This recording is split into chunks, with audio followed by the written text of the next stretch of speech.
பாளையங்கோட்டை தூய திருத்துவ பேராலயத்தில் மறு பிரதிஷ்டை விழா மற்றும் 28வது ஆசன பண்டிகை விமர்சையாக நடைபெற்றது. இதனைத் தொடர்ந்து மாலையில் நடந்த ஆசன விருந்தில் பேராயர் பர்னபாஸ், முன்னாள் MP விஜிலா சத்யானந்த் மற்றும் ஆயிரக்கணக்கானோர் கலந்து கொண்டனர். தென்னிந்திய திருச்சபை நெல்லை திருமண்டலம் பாளையசேகரத்திற்குட்பட்ட தூய திருத்துவ பேராலயம் நெல்லை மாநகரின் மைய பகுதியான பாளையங்கோட்டை முருகன் குறிச்சியில் எழிலுற அமைந்துள்ளது. தென் மாவட்டத்தில் மிகவும் பிரசித்தி பெற்ற இக்கோவிலில் தினமும் நூற்றுக்கணக்கானோர் வருகை தந்து சிறப்பு பிரார்த்தனை மேற்கொண்டு வழிபட்டு செல்கின்றனர். ஈஸ்டர் பண்டிகை, கிறிஸ்துமஸ் பண்டிகை உள்ளிட்ட விழாக்காலங்களில் பல்லாயிரக்கணக்கானோர் இங்கு நடைபெறும் சிறப்பு ஆராதனையில் பங்கேற்று வழிபட்டு செல்வது வழக்கமாக கொண்டுள்ளனர். பாரம்பரியமிக்க இந்த பேராலயத்தில் ஆண்டுதோறும் மறு பிரதிஷ்டை விழா வெகு விமர்சையாக நடைபெறும். அதன்படி இந்த ஆண்டுக்கான மறு பிரதிஷ்டை விழா கடந்த 25ஆம் தேதியிலிருந்து திருவிருந்து ஆராதனையுடன் துவங்கியது.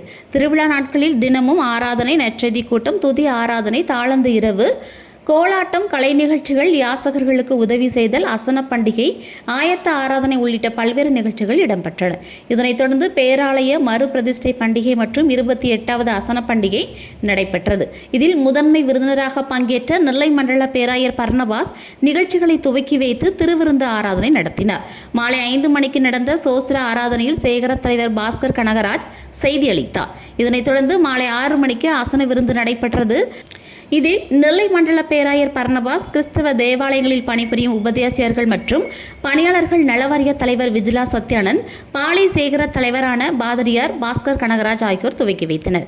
நிகழ்வில் பாளை மேரி சார்ஜன் பள்ளி தாளர் அல்பிரட், கதிட்டல் பள்ளி தாளர் சாலமன் டேவிட், பிஷப் சார்ஜன் மனநிலை குன்றியோர் பள்ளி தாளர் சாமுவேல் கோயில் பிள்ளை, நெல்லை மற்றும் சுற்று வட்டார பகுதிகளைச் சேர்ந்த ஆயிரக்கணக்கானோர் பங்கேற்றனர்.